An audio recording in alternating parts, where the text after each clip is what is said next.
La historia de Alejandro Magno y su enfrentamiento con la isla de Tiro es un ejemplo de la implacable determinación y el poderío militar que lo caracterizaban. En el apogeo de la guerra entre los imperios de Roma y Persia, Alejandro decidió que quería adorar en un templo en la isla de Tiro, pero los líderes de la isla se negaron. ¿Qué? ¿Cómo que no?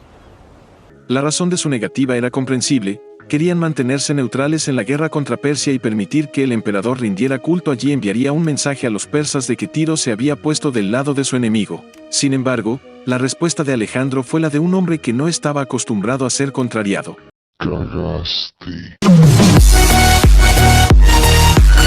En lugar de aceptar el rechazo, decidió que necesitaba hacer una visita a la isla de Tiro de todas maneras.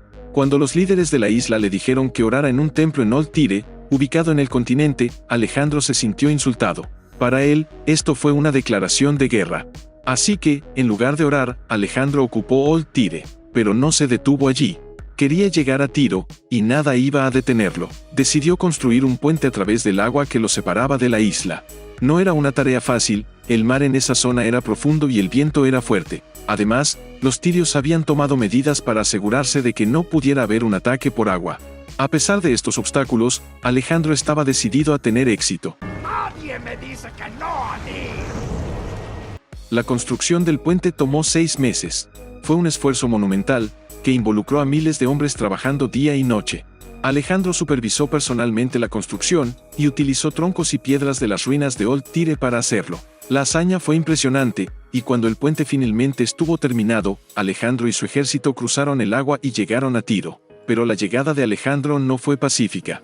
Estaba muy enfadado por la negativa de los tirios a permitirle adorar en el templo, y decidió que necesitaba hacer una demostración de fuerza. ¡Ahora sí, hijo de puta! Así que, ordenó la crucifixión de casi todos los habitantes de la ciudad y vendió al resto como esclavos. La violencia y la crueldad de esta acción son difíciles de imaginar en la actualidad, pero reflejan la mentalidad de un hombre que se creía invencible y que no aceptaba ser desafiado. El resultado de esta acción fue que Tiro se convirtió en una península, ya que Alejandro había construido un dique para conectar la isla con el continente. La ciudad, que antes era una isla, ahora estaba conectada a la tierra.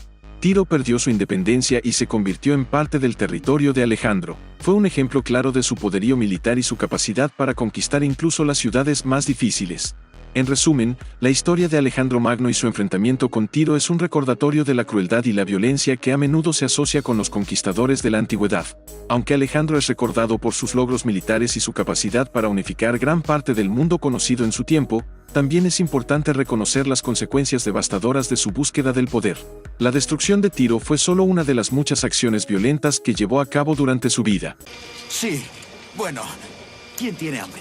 Sin embargo, también es importante considerar el contexto histórico en el que vivió Alejandro. La conquista y la guerra eran consideradas la norma en su época, y los líderes militares eran juzgados por su capacidad para expandir los territorios bajo su control.